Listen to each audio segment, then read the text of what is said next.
네이버와 카카오의 주가 하락 심상치 않습니다. 주가는 반토막이 났는데 전망마저 어둡다는 의견이 나옵니다. 대내외 악재가 겹치며 기업 공개 시장의 열기가 식었습니다. 상장을 앞둔 컬리와 K뱅크가 IPO 시기를 두고 고심하고 있습니다. IBK 기업은행의 현 은행장 임기가 내년에 마무리되는데요. 차기 은행장의 정은보 전 금융감독원장이 주요 후보로 거론됩니다. 자동차 업계가 미래 모빌리티로의 전환에 속도를 내고 있습니다. 미래 모빌리티 시대는 어떤 모습일지 알아보도록 하겠습니다. 센 경제라이브 출발합니다.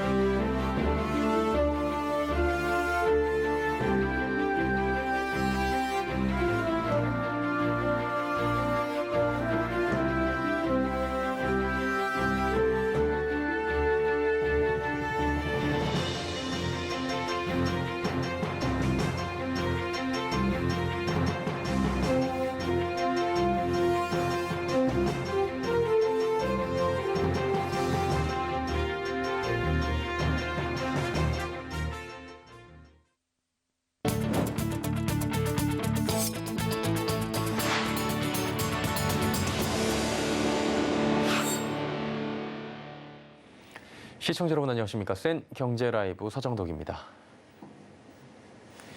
네이버의 카카오의 주가가 연일 수직 낙하하고 있습니다. 연일 신저가를 경신하며 투자자들의 속을 태우고 있는 건데요. 최수연 네이버 대표, 남궁훈 카카오 대표의 책임론까지 불거지고 있습니다. 김혜영 기자입니다.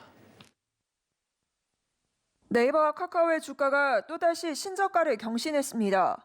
카카오는 5만 원이 깨졌고 네이버 역시 16만 원 선이 붕괴됐습니다. 두 기업 모두 연초와 비교해 주가는 반토막이 났고 덩치도 급격하게 위축됐습니다. 올해 두 기업의 시가총액은 63조 원이나 증발했습니다. 향후 전망은 여전히 어둡습니다. 온라인과 라이브 커머스 등 기존 산업들의 성장 동력이 약해진 데다 신규 사업의 시너지도 불확실한 상황입니다. 이에 더해 미국발 금리 인상 시기 성장주가 처한 대내외 환경도 녹록지가 않습니다. 증권가는 네이버와 카카오의 목표가를 줄줄이 낮춰 잡았습니다. 10월 네이버와 관련된 리포트를 발간한 8곳의 증권사 중 6곳이 목표가를 하향했습니다. 카카오도 사정은 마찬가지입니다. 특히 네이버는 최수연 대표의 미국 포시마크 인수가 발목을 잡았습니다. 2조 원대 빅딜인데 최 대표는 미래를 위한 발판이란 입장이지만 주가는 승자의 저주에 가까운 상황입니다. 주가 하락은 일시적인 것일 뿐 염려하지 말라는 최수연 네이버 대표의 자신감은 무색해졌습니다. 거듭된 계열사 상장의 기업 가치 훼손 비판을 받고 있는 카카오 역시 남궁훈 대표의 책임론이 불거졌습니다. 남궁훈 대표는 주가가 15만 원 달성 전까지 최저임금만 받겠다고 선언했지만 야심찬 포부와 달리 주가는 곤두박질치고 있습니다. 개인 투자자들의 시름이 깊어지고 있는 가운데 실질적인 주가 부양을 위한 대책이 필요하다는 지적입니다. 서울경제TV 김혜영입니다. 전직 경영진의 횡령과 배임으로 2년 넘게 거래가 정지됐던 신라젠의 상장 폐지 여부 내일 결정됩니다. 올 1월 기업심사위원회에서 상장 폐지 결정을 받은 신라젠에 대해 한국거래소가 12일 코스닥 시장위원회를 열어 상장 폐지 여부를 심의 의결하게 됩니다. 코스닥 시장위원회는 신라젠의 상장 폐지 결정 이후 추가 개선 기간을 부여하고 연구개발 분야 임상 책임 인원 채용, 신양 파이프라인 확대를 통한 영업 지속성 확보 등을 요구했습니다. 신라젠은 해당 과제들을 대체로 이행했다고 밝히며 지난달 8일 개선 계획 이행 내역서를 제출했습니다. 이번 코스닥 시장위원회에서 과반이 상장 유지에 찬성하게 되면 신라젠은 13일부터 주식 거래가 재개됩니다. 대내외 악재가 지속되며 IPO 시장에 한파가 몰아치고 있습니다. 이에 올해 상장 예정이었던 컬리와 K뱅크에도 빨간불이 켜졌는데요. 컬리와 K뱅크가 올해 무사히 코스피 시장에 입성할 수 있을지 최민정 기자가 알아봤습니다. 찬바람을 넘어 칼바람이 불고 있는 IPO 시장 속 컬리와 K뱅크는 상장 시기를 놓고 고심이 깊어졌습니다. 대내외 악재 탓에 최근 상장한 기업들의 주가가 공모가를 하회하는 등 부진한 흐름을 보이고 있기 때문입니다. 지난 8월 유니콘 특례로 상장한 소카는 당초 시가총액이 1조 원에 달할 것으로 기대됐지만 현재 공모가보다 40% 가까이 하회하는 성적을 거두고 있습니다. 이외에 올해 상장한 모아데이터, 비플라이소프트는 공모가 대비 무려 90% 넘게 추락했습니다. 올해 IPO 대여로 꼽히던 현대오일뱅크와 SK실더스 등도 공모를 취소한 만큼 컬리와 K뱅크의 행보에 투자자들의 관심이 쏠리고 있습니다. 다만 증권가에서 두 기업을 보는 시선은 엇갈립니다. 컬리의 경우 쿠팡의 실적 개선과 컬리만의 플랫폼 기업 차별성, 추후 기대되는 성장성으로 시장에서 긍정적인 평가를 받고 있습니다. 반면 K뱅크는 인터넷 전문은행의 대장주인 카카오뱅크가 급락하며 K뱅크도 제값을 받기 힘들다는 의견이 우세합니다. 특히 인터넷 은행에 대한 금융당국의 규제는 거세질 전망이라 K뱅크의 성장성에 대한 불안감이 큰 상황입니다. 금융당국의 규제는 더 세질 것으로 예상이 돼서 과연 이제 성장성이 지속적인 성장성을 확보할 수 있겠느냐, 그리고 수익성도 기대할 수 있겠느냐에 대해서 투자자들은 좀 많이 의혹을 지금 보이고 있거든요. 이에 K뱅크와 컬리 관계자는 시장 상황을 종합적으로 검토해 추진 시기를 결정하겠다는 입장을 밝혔습니다. 서울경제TV 최민정입니다. 중소기업 금융 지원 업무를 담당하고 있는 IBK 기업은행의 현 은행장 임기가 내년 1월 초에 마무리됩니다. 다양한 내외부 인사가 하마평에 오르내리고 있는데요. 이 가운데 이전 정부에서 금융당국 수장을 지냈던 정은보 전 금융감독원장이 주요 후보로 거론되고 있어 관심이 쏠립니다. 김미현 기자입니다. 오늘 금융권에 따르면 차기 기업은행장 후보에 정은보 전 금융감독원장이 유력하게 거론되고 있습니다. 현 윤종원 기업은행장의 임기는 내년 1월 2일로 마무리됩니다. 행정고시 출신인 정은보 전 원장은 금융위 주요 보직과 부위원장 등을 거치며 금융정책에 대한 이해도가 깊다는 평을 받았습니다. 특히 지난해 8월 금감원장을 맡은 직후엔 정책의 방점을 금융사에 대한 강력한 규제와 사후 감독 대신 지원과 사전 감독 기능 강화에 두고 개혁을 추진해 금융사의 호응을 얻었습니다. 국책은행인 기업은행의 은행장은 금융위원장이 제청해 대통령이 임명합니다. 이전 정부의 금융당국 마지막 수장인 정 전 원장이 주요 후보로 거론되는 건 이례적이란 분석도 나옵니다. 정 전 원장은 현 정부 출범 직후 임기가 2년 이상 남았는데도 스스로 자리에서 물러났습니다. 정 전 원장은 앞서 원장 재임 시절 전 정부 인사임에도 시장 친화적 기조를 보여줘 새 정부의 정책 철학과 부합한다는 평가를 받기도 했습니다. 여기에 정치색도 진하지 않은 경제관료 출신이란 점도 현 정부에 좋은 인상을 얻은 것으로 알려졌습니다. 다만 정 전 원장이 관료 출신이란 점에서 거센 노조 반발은 피할 수 없을 것으로 예상됩니다. 지난 2020년 관료 출신인 윤종원 행장이 임명된 이후 기업은행 노조는 낙하산 인사라고 반대하며 한 달 가까이 출근 저지 투쟁을 벌인 바 있습니다. 한편 현재 차기 기업은행장 후보군엔 경제관료 출신 이외에도 내부 인사, 교수, 정치권 등에서 다양한 인물이 물망에 올라 있습니다. 서울경제TV 김미연입니다. 자동차 업계가 미래 모빌리티로의 전환에 속도를 내고 있습니다. 자율주행차에 이어 목적 기반 모빌리티, 드론 택시도 속속 등장하고 있는 건데요. 장민선 기자가 전해드립니다. 현대모비스가 개발한 모드 변환 콕핏. 고도 자율주행 차량의 탑승객 편의성을 높여주는 것이 특징입니다. 주행할 때는 핸들이 등장하지만 오피스 모드 등으로 변환하면 핸들이 아래로 사라집니다. 자율주행으로 이동하기 때문에 운전자가 개입하지 않아도 되는 겁니다. 또 미래 모빌리티로 대표되는 자율주행차 기술 개발에도 속도가 붙고 있습니다. 앞서 현대자동차그룹은 기술 고도화를 위해 상암에서 시범 서비스를 시작해 강남 청계천까지 서울 시내 곳곳으로 공간을 확장하고 있습니다. 현대차그룹은 올해 4분기 제네시스 G90의 연식 변경 모델에 레벨 3 자율주행 기능을 탑재한다는 방침입니다. HDP 기능을 탑재해 운전자가 고속도로나 자동차 전용 도로에서 운전대를 잡지 않고 시속 60km까지 자율주행할 수 있는 기술을 갖췄습니다. 아직 국내 자율주행 기술은 완전 자율주행 단계인 레벨 4에 진입했다고 보기에는 이르지만 곳곳에서 자율주행차의 성과가 나타나고 있는 모습입니다. 자율주행 관련해서는 제작사별로 개발된 단계는 이미 4단계를 실차 운전을 하고 있고요. 자율주행에 따라서 차량이 안전을 운전하는데 운전자 위선 유지, 보행자 우선 유지 여러 가지 문제들이 현안으로 남아 있습니다. 정부도 올해 말 일본과 독일에 이어 세계 세 번째로 레벨 3 자율주행차를 상용화하고 2025년 레벨 4 자율주행 버스 셔틀, 2027년 레벨 4 승용차를 내놓겠다는 목표입니다. 완성차 기업들이 저마다 자율주행 및 커넥티비티 등 소프트웨어를 강화하면서 미래 모빌리티 전환의 시계가 빨라지고 있습니다. 서울경제TV 장민선입니다. 소녀시대부터 에스파, NCT까지 아이돌들이 한류를 이끌고 있는데요. 이들의 의상을 한 곳에서 소개하는 K-팝 패션쇼가 열렸습니다. 그 현장에 서지은 기자가 다녀왔습니다.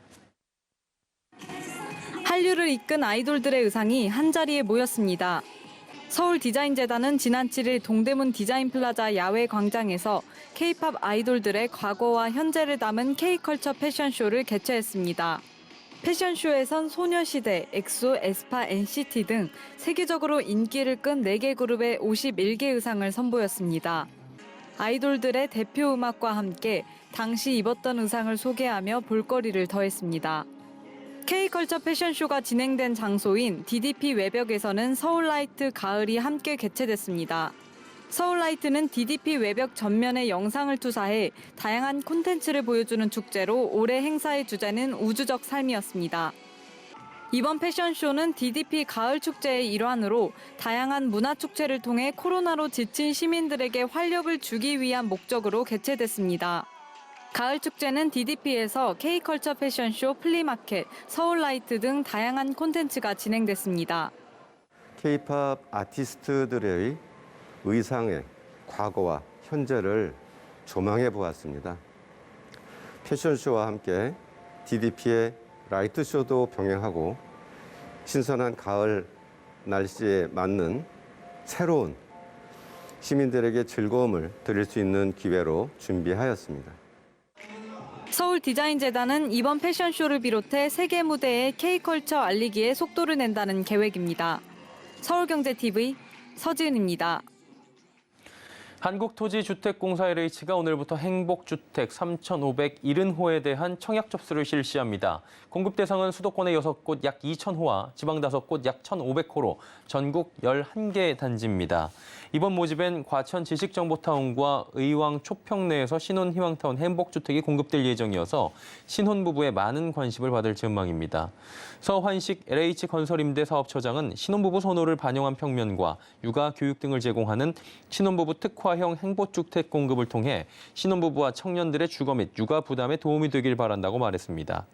한편 수도권과 함께 지방에선 강원도 원주시, 충북 청주시, 옥천군, 전북 완주, 경남 산청군 등에서도 행복주택이 공급될 예정입니다. 청약 신청은 LH 청약센터나 마이홈 포털에서 가능합니다. 경남 하동군이 민선 8기 출범 100일을 맞이해 대군민 토론회를 열었습니다. 이날 토론회에선 지역 소멸 위기 극복을 주제로 다양한 의견이 오갔다고 하는데요. 이은상 기자입니다. 200여 명의 하동 군민들이 군청 회의실에 모였습니다. 하동군이 지역민들의 다양한 목소리를 듣고 정책 수립을 위한 토론회를 마련한 겁니다. 이날 하동군이 꼽은 가장 시급한 과제는 하동경제자유구역 정상화. 특히 하동군의 최대 경제 사업인 가사만 조선 산단 조성 사업이 20년째 답보 상태라는 점이 성장 동력 마련에 가장 큰 걸림돌로 분석됐습니다. 하동군은 이 문제 해결을 위해선 정책 검증과 기업 유치를 위한 정주 여건 개선이 선행되어야 한다고 밝혔습니다. 그동안 우리 가사 산단 그리고 대종 산단이 가져왔던 정책적 문제들을 잘 짚어보고 지역 경제의 활력 회복을 위해서 필요한 도시 정주 기능의 확보와 함께 하지만 기업 유치를 위한 구체적인 노력이 필요하다는 지적도 나왔습니다. 대상 상당히 지금 좋은 기업을 유치하겠다 이런 말씀을 해주셨는데 구체적인 앞으로 향후 계획이 어떤 계획인지 첨단 기업을 유치하는 데 제일 중점을 두고 큰 투자 유치라면 환경 이슈가 좀 있는 부분을 최소화시키면서 환경 문제를 최소화시키면서 그 부분도 전략적으로 고려하고 있다. 국민과의 소통을 강조한 하동군이 하동경제자유구역 정상화 등 지역 현안을 잘 해결할 수 있을지 관심이 쏠리고 있습니다. 서울경제TV 영남 이은상입니다.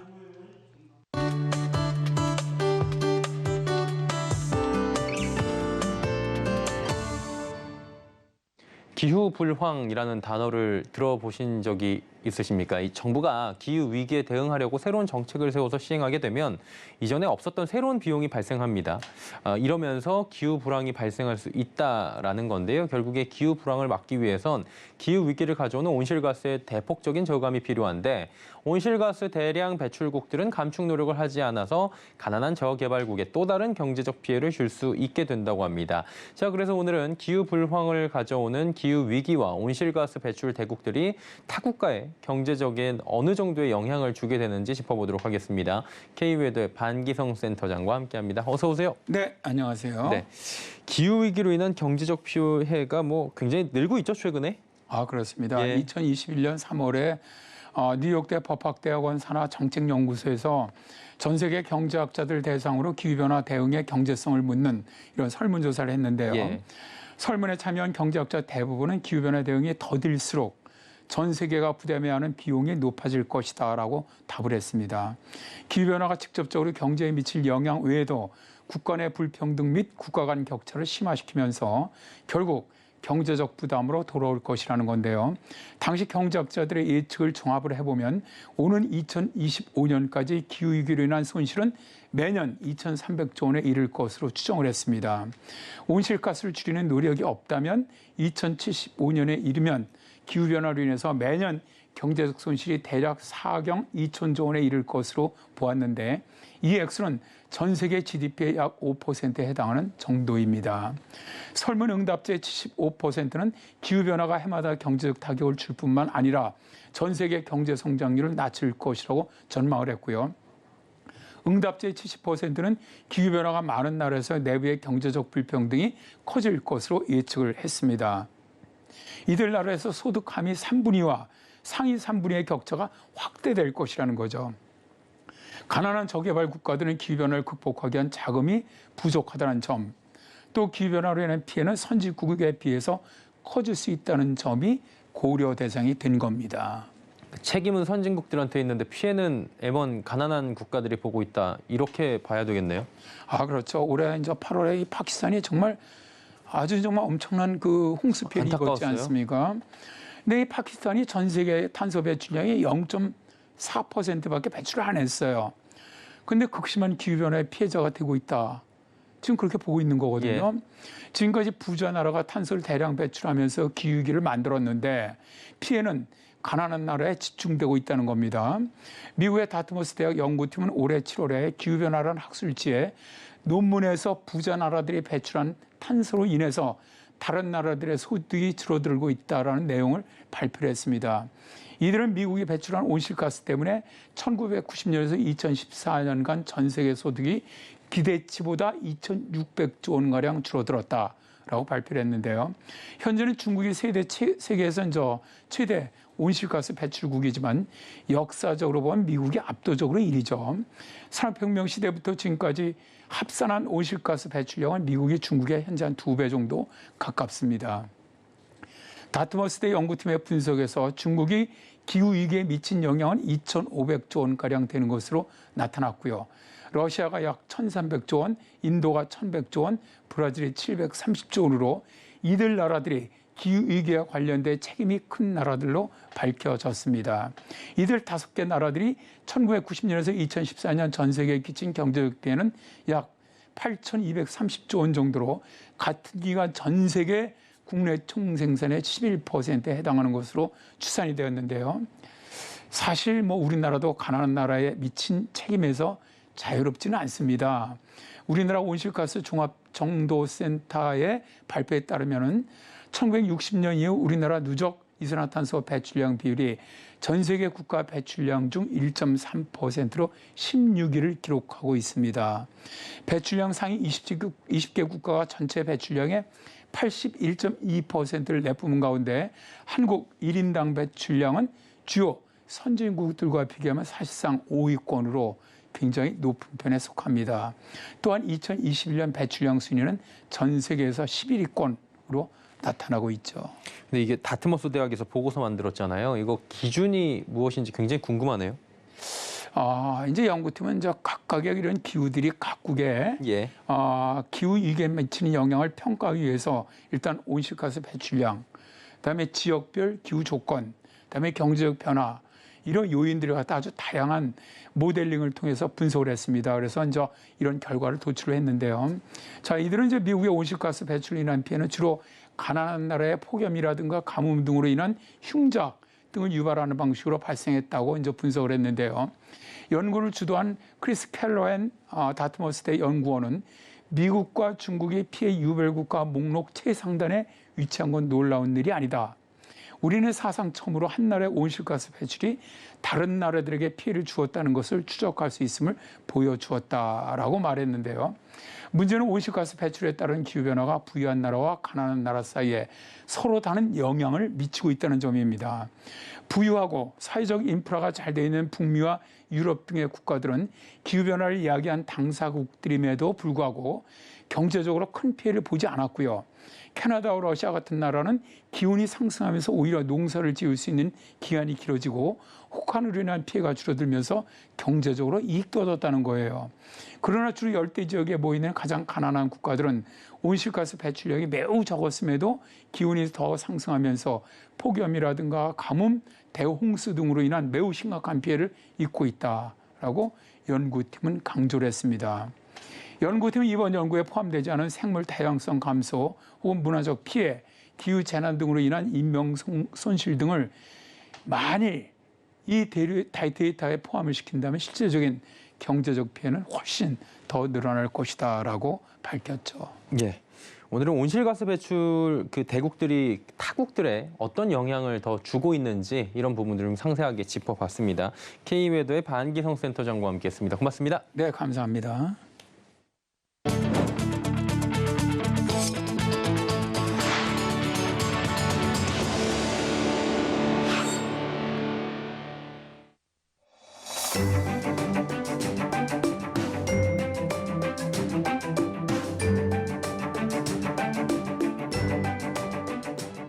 안녕하세요. K웨더 라이프스타일 예보 박유라입니다. 올가을 들어 가장 추운 아침을 보였는데요. 내일도 비슷한 날씨가 예상됩니다. 서울의 아침 기온 7도로 시작하면서 이맘때보다 4도가량 낮겠는데요. 하지만 낮부터는 기온이 오르면서 평년 수준을 회복하겠고요. 이후 때이른 추위는 주춤하겠습니다. 다만 일교차가 크다는 점 유의하셔야겠습니다. 다음은 자세한 지역별 내일 날씨입니다. 중부지방 맑은 가운데 아침에는 춘천 5도, 대전 6도로 춥게 시작하겠고요. 한낮에는 20도를 웃돌며 공기가 부드러워지겠습니다. 동해안도 맑고 아침에는 때이른 추위가 이어지겠고 낮부터는 강릉과 속초 20도까지 올라 누그러지겠습니다.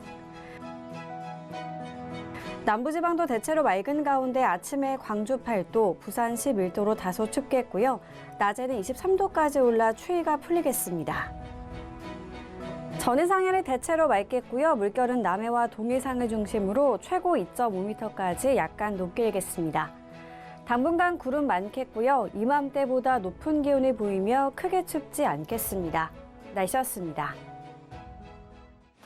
생경제 라이브 저희가 준비한 소식은 여기까지입니다. 편안한 저녁 시간 보내시길 바랍니다. 고맙습니다.